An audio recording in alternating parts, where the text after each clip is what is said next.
के रक्षा मंत्री राजनाथ सिंह आप देख सकते हैं मंच पे देश के राजनाथ सिंह ओखला विधानसभा के अंदर अभिनंदन करें माननीय हर्ष मल्होत्रा की हिमायत में हमारे माननीय रक्षा मंत्री अभिनंदन करें जिनका हम लोग काफी समय से इंतजार कर रहे थे। देश के यशस्वी रक्षा मंत्री श्री राजनाथ सिंह जी का हमारे बीच में है। एक बार जैसा कहा था, आपसे निवेदन किया था, एक बार जोरदार तालियों से अभिनंदन करिए माननीय राजनाथ सिंह जी का।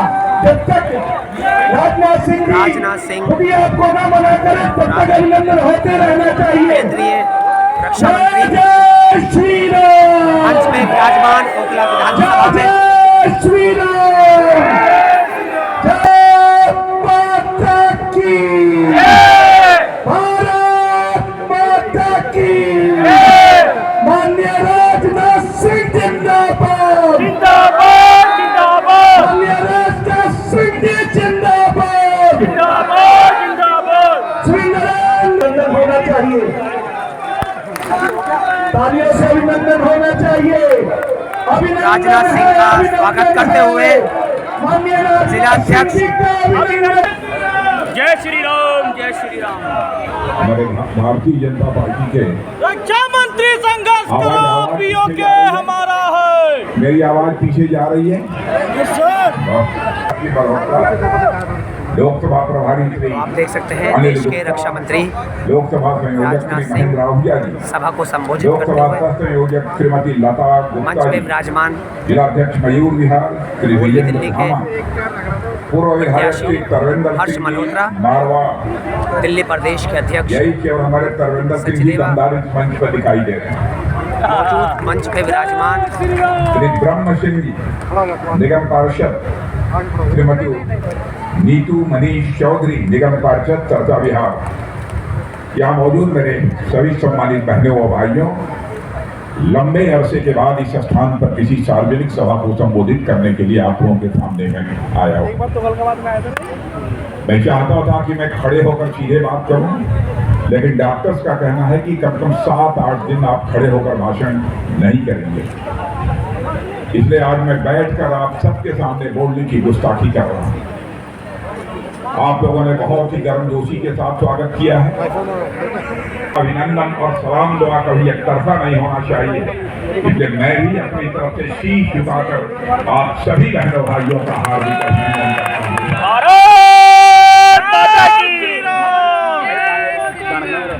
और बहनों भाइयों, जो मैं अपनी आंखों के सामने ये हुजूम देख रहा हूँ, मुझे लगता है कि मुझे निर्वाचन क्षेत्र की जनता ने मन बना लिया है कि कम से कम 3.5 लाख से अधिक मतों से हर्ष मल्होत्रा को दिया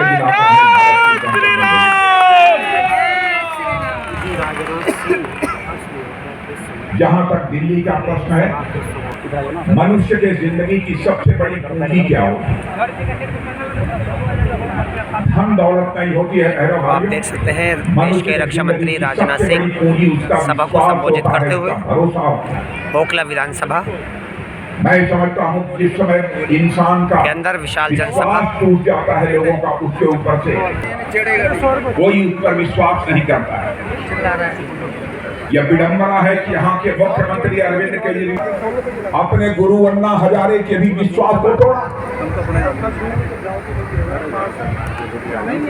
अन्ना हजारे कहते रहे किसी भी सूरत में इस आंदोलन के बाद कोई पार्टी नहीं, लेकिन उनकी बात को भी नहीं माना।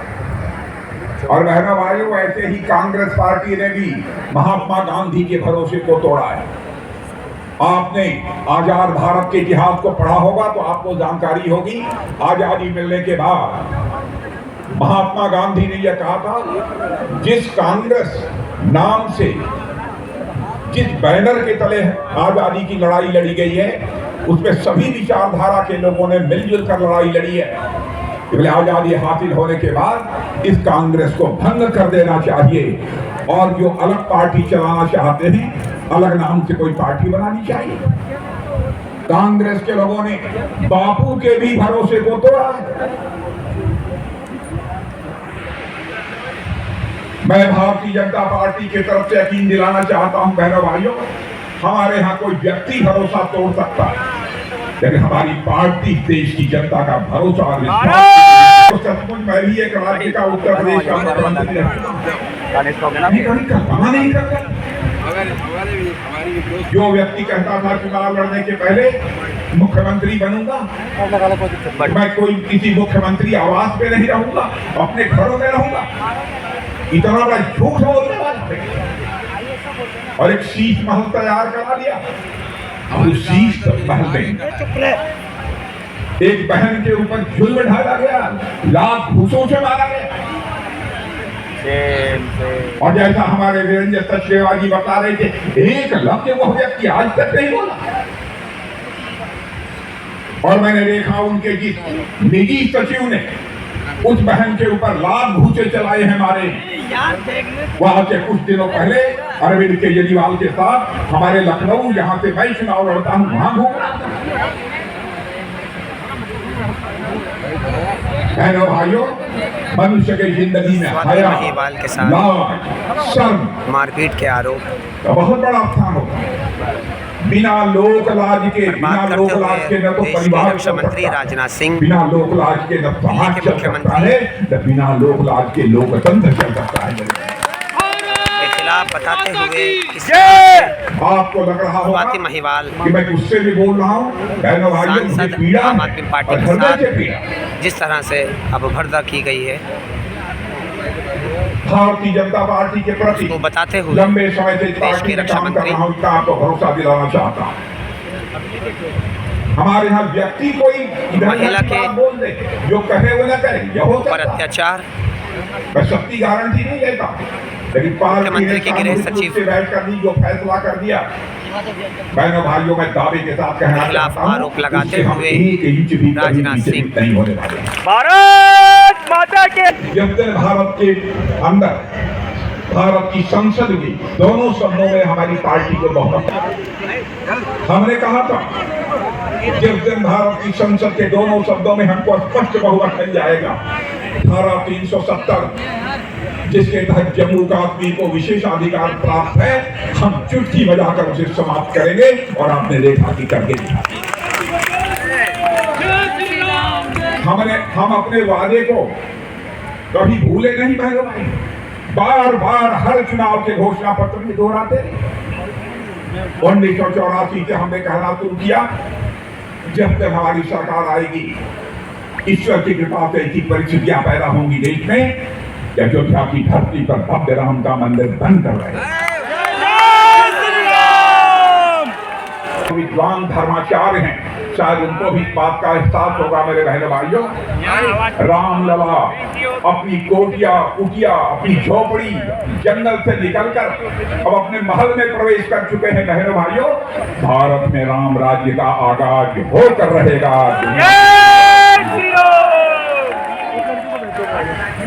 लोग ये कहते हैं कि राजनाथ सिंह जी, आप कहते हैं कि राम राज्य आएगा, राम राज्य क्या होता है, कैसे आएगा?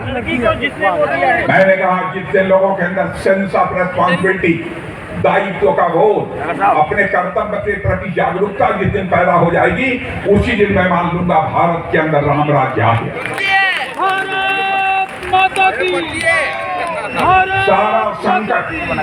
सारा संकट जो पैदा हुआ था, और मर्यादा पुरुषोत्तम भगवान राम को 14 वर्षों की जेल भुगतनी पड़ी थी, जेल जाना पड़ा था 14 वर्षों के लिए।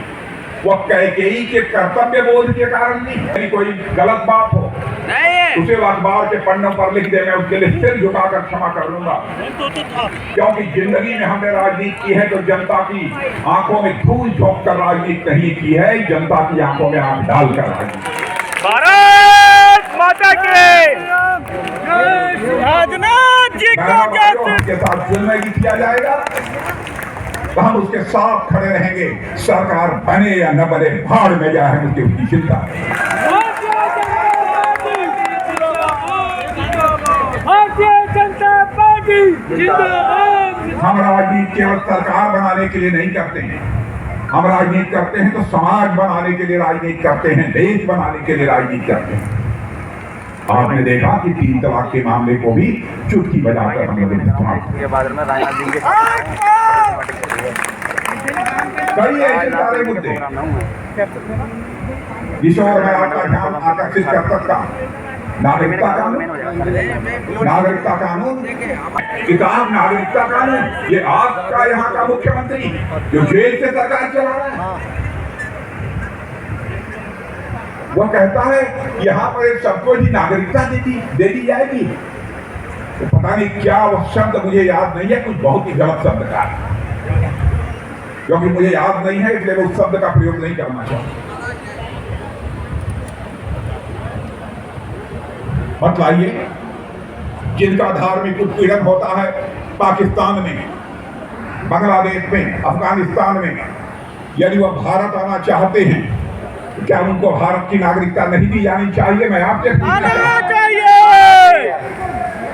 और उस समय गृह मंत्री रहते हुए जब मैं गया था देखने, कुछ लोग वहां पाकिस्तान से आए थे, उसमें सिख थे, हिंदू थे, और एक तो मुझे उसमें बौद्ध भी दिखाई दिए। क्या दुर्दशा मैंने उनकी देखी थी। उसी समय मैंने फैसला किया था कि कानून बनाएंगे।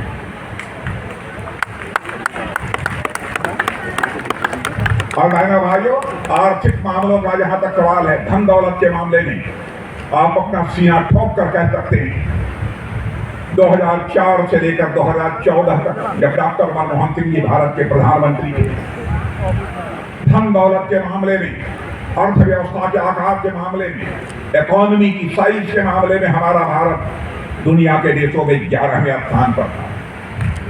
मैं डॉक्टर मनमोहन सिंह जी की आलोचना नहीं करना चाहता। मैं चाहे जवाहरलाल जी नेहरू हो, श्रीमती इंदिरा गांधी हो, राजीव गांधी जी हो, मैं किसी की आलोचना नहीं करना चाहता। उन्होंने किया होगा प्रयत्न,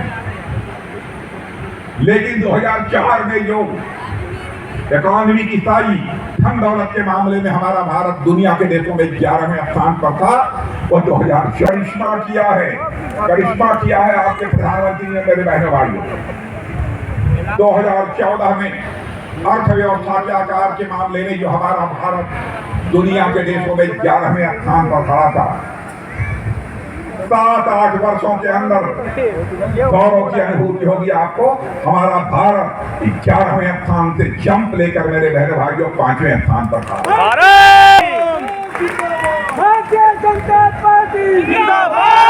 और सुन लो आप मेरी बात, वह जब दावा कर रहे हैं दुनिया में सर्वाधिक तेजी से आगे बढ़ने वाली अर्थव्यवस्था किसी देश की है, तो हमारे और आपके देश भारत की है। और मैं कहते हैं 2027 आते आते हमारा ये भारत अर्थव्यवस्था के मामले में, इकोनॉमी की साइज के मामले में दुनिया की टॉप 3 कंट्रीज में खड़ा हो जाएगा। और बहनों भाइयों, यह भी बताना चाहता हूं, याद रखना, भारत जिस दिशा में तेजी से आगे बढ़ चुका है, भारत को विश्व की महाशक्ति बनने से दुनिया की कोई ताकत रोक नहीं सकती।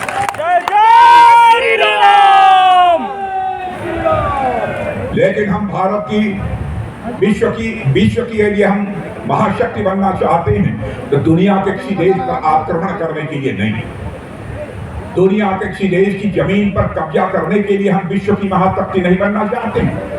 अरे हम लोग तो उस देश के हैं जहां के रहने वाले ऋषि और मनीषियों ने भारत की सीमा में रहने वाले लोगों को ही अपने परिवार का सदस्य नहीं माना है, बल्कि पूरे विश्व की धरा पर रहने वाले लोगों को अपने परिवार के सदस्य मानते हुए वसुधैव कुटुंबकम का संदेश सारे विश्व को दुनिया के किसी देश की धरती से गया है, तो हमारे और आपके देश की धरती भारत से किसी को कब्जा करने के लिए हम विश्व की महाशक्ति नहीं बनना चाहते।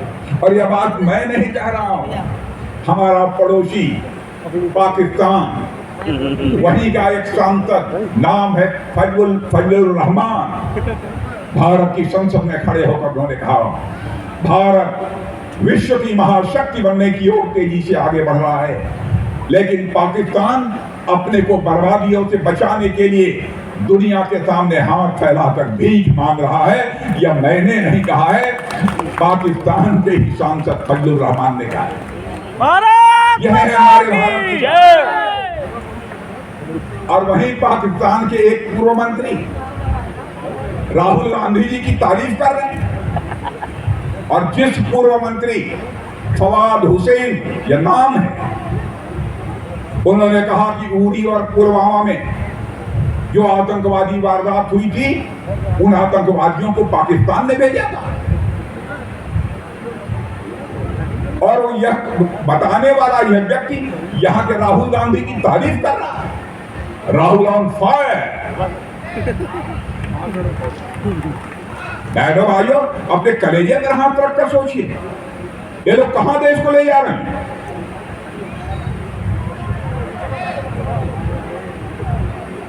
इस देश का भाग्य आपके हाथों में है, किसी पार्टी के हाथों में नहीं है।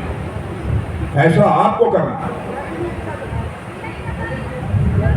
राहुल की तारीफ कर रहे हैं, आतंकवादियों को भेज रहे हैं। लेकिन आज देश का रक्षा मंत्री होने के नाते आपको बतलाकर जाना चाहता हूं बहनों भाइयों, भारत कमजोर भारत नहीं है। भारत के अंदर वह ताकत है कि हम भारत की सीमा के इस पार भी मार सकते हैं। जरूरत पड़ी भारत माता की जय श्री राम। हम किसी की दुनिया के किसी देश को नीचा नहीं दिखाना चाहते। हम सबके साथ भाईचारा बनाकर रखना चाहते। लेकिन भारत को नहीं कोई छेड़ेगा और सोचेगा कि भारत चुप्पी साफ कर बैठे, यह हमें किसी भी सूरत में मंजूर नहीं है। ये लोग झूठ बोलते हैं और मैं सारे विपक्षी दलों को जितने भी देश के हैं मैं उनको कहना चाहता हूं, आप चुनौती दो। कहते हैं आएंगे तो आरक्षण समाप्त कर देंगे। बहनों भाइयों, पिछड़े वर्ग के लिए जो आरक्षण की व्यवस्था है, जो कमीशन बना था, उसको संवैधानिक दर्जा देने का काम यदि किसी ने किया है तो हमारे प्रधानमंत्री मोदी ने किया। और कहते हैं हम आरक्षण समाप्त कर देंगे। झूठ की भी एक सीमा होती है। ये कहते हैं आएंगे तो संविधान में संशोधन करके तानाशाह बन जाएंगे। बहनों भाइयों, सबसे ज्यादा संविधान संशोधन यदि किसी ने किया है कांग्रेस ने किया है। आवश्यकता पड़ने पर संविधान संशोधन की आवश्यकता होती है, कई बार हुआ, 119 या 120 बार, इस समय ठीक फिगर हमको याद नहीं है।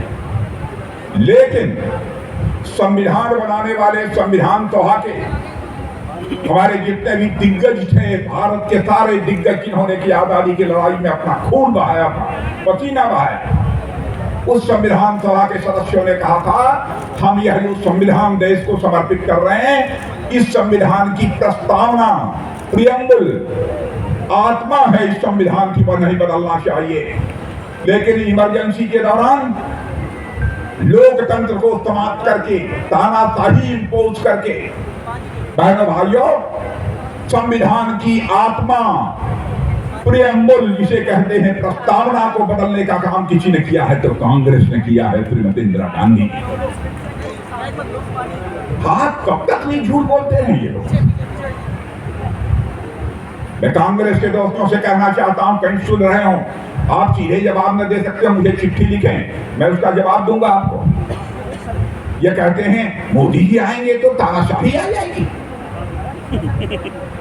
बहनों भाइयों, लोकतंत्र का गला श्रीमती इंदिरा गांधी जी के शासनकाल में घोटा गया, इमरजेंसी लगाई गई। आप लोगों को नहीं मालूम होगा, आपके सारे अधिकार सस्पेंडेड थे।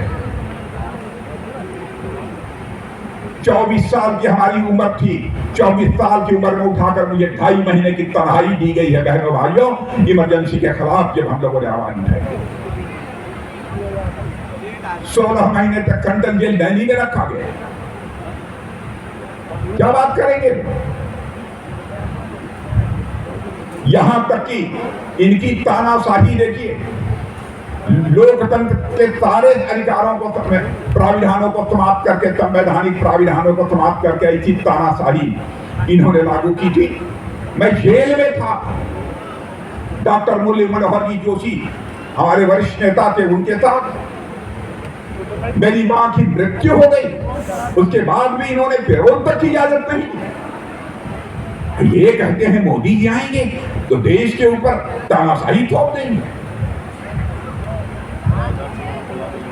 सब तो सब अमेरिका, जो दुनिया का सबसे ताकतवर देश माना जाता है, उस अमेरिका के एक राजदूत मिस्टर गारसेटी जिनका नाम है, उनसे भी जाकर कोई पूछ ले एक कार्यक्रम में उन्होंने कहा, अंग्रेजी में कहा है, फिर उसको मैं अंग्रेजी में बोलूंगा, फिर हिंदी में बोलूंगा। If you want to see the future, come to India. यदि भविष्य देखना चाहते हो तो भारत आओ। भारत माता की। दूसरा सेंटेंस उन्होंने कहा, If you want to feel the future, come to India. यदि भविष्य महसूस करना चाहते हो, कैसा भविष्य होता है, तो भारत आओ।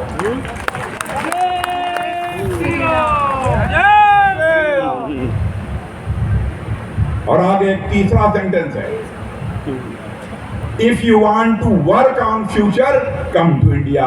भविष्य पर यदि आप अपने देश में कुछ काम करना चाहते हो, आओ भारत से सीखो। भारत माता की जय। मैं कांग्रेस के दोस्तों से पूछना चाहता हूं, आपके दोस्तों से पूछना चाहता हूं, क्या करना चाहते हो आप लोग? मैं इन दोस्तों से केवल हाथ जोड़कर एक ही अपील करता हूं, देश की जनता से झूठ बोलने का पाप मत करो।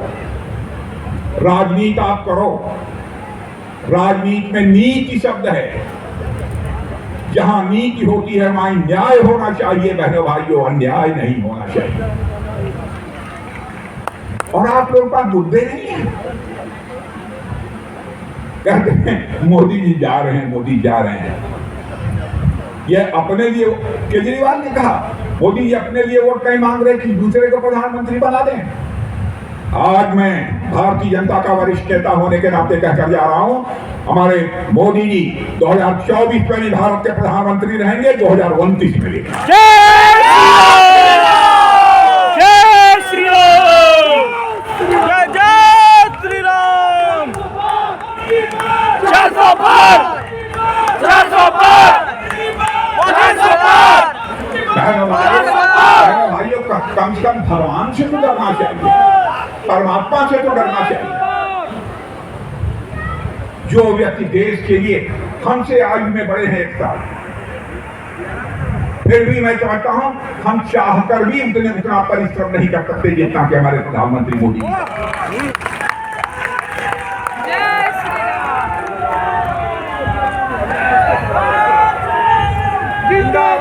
देश व्यक्ति जो देश के लिए काम कर रहा है, कम से कम अलग प्रचार तो मत करो। कहते हैं आएंगे तो मुस्लिमों के ऊपर जुल्म ढाएंगे। बहनों भाइयों, हिंदू हो मुसलमान हो, मैं डंके की चोट पर कहता हूं, मानता हूं इस चीज को, दिल से मानता हूं। हिंदू हो मुसलमान हो ईसाई हो चाहे यहूदी, जो भारत का नागरिक हमारा भाई है।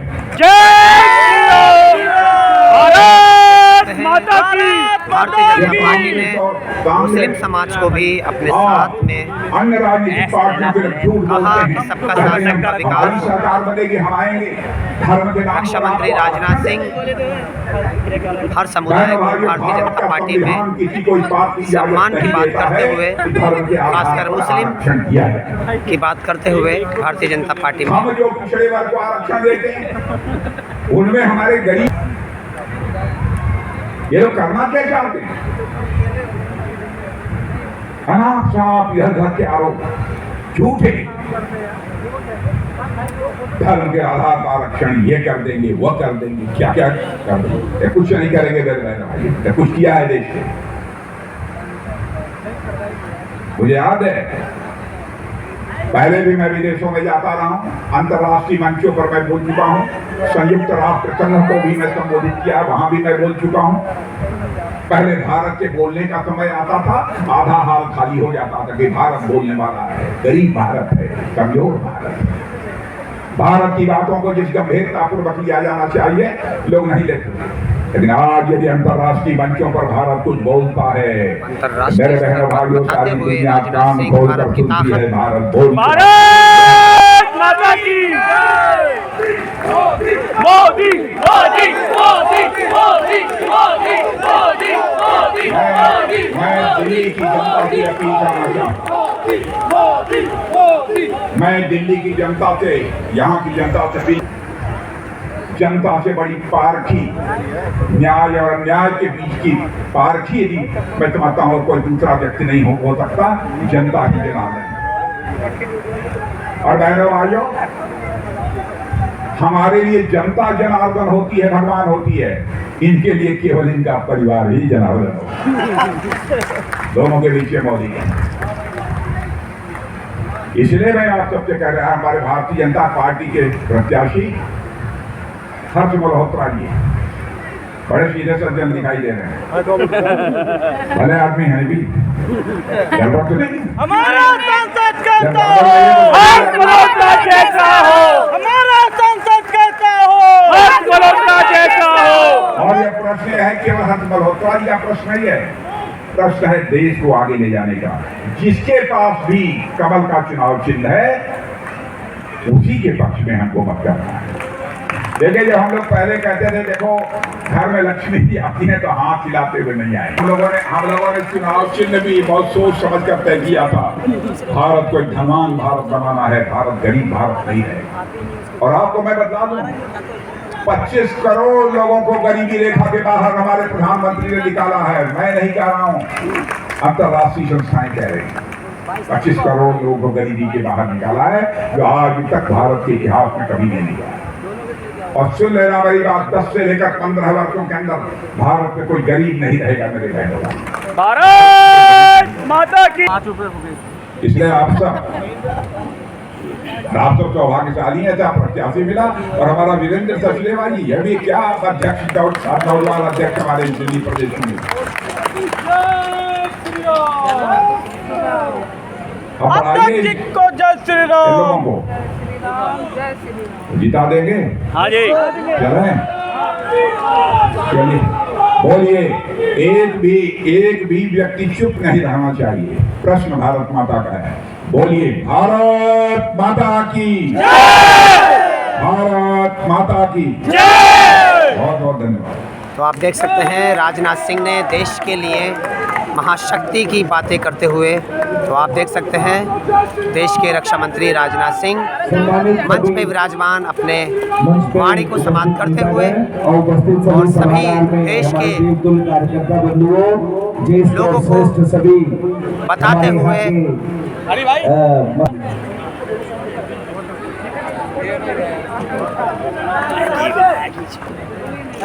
आप आगे, देश के रक्षा मंत्री अरे वीर जी हट जाओ आगे से। राजनाथ सिंह वीर जी थोड़ा आगे हो जाओ। मंच पे विराजमान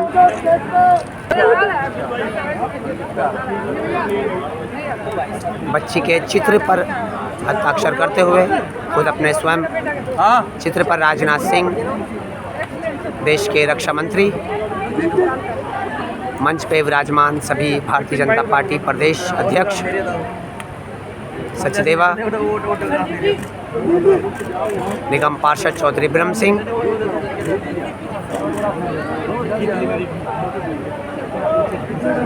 निगम पार्षद नीतू मनीष चौधरी, सरिता विहार, मदनपुर खादर, वार्ड नंबर 86 के प्रत्याशी चौधरी ब्रह्म सिंह मंच पे विराजमान। तो आप देख सकते हैं राजनाथ सिंह देश के रक्षा मंत्री। अरे जल्दी आगे जाओ, अरे फोटोग्राफर जी भाग आगे।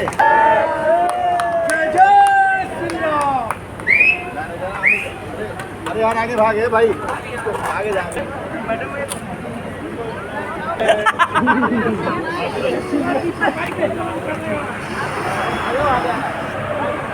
जय श्री राम, जय श्री राम, जय श्री राम, जय श्री राम, जय श्री राम, जय श्री राम।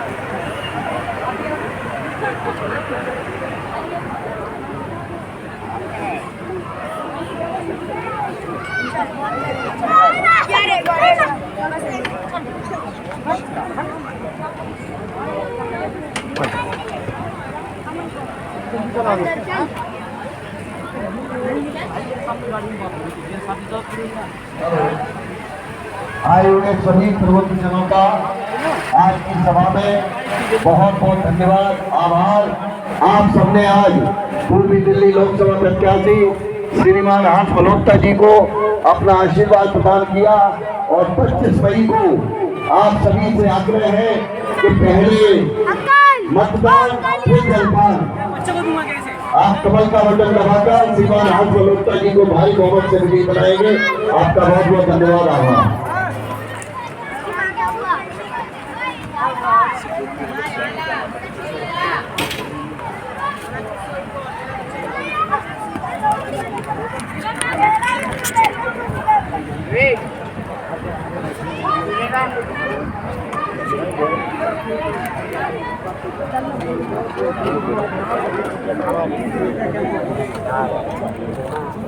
पहले क्या था और सभा के बाद सारे बात दे रहा हूँ पुलिस ने गलत है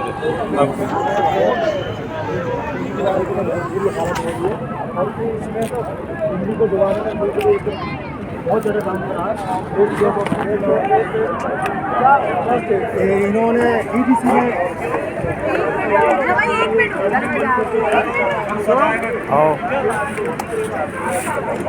चलो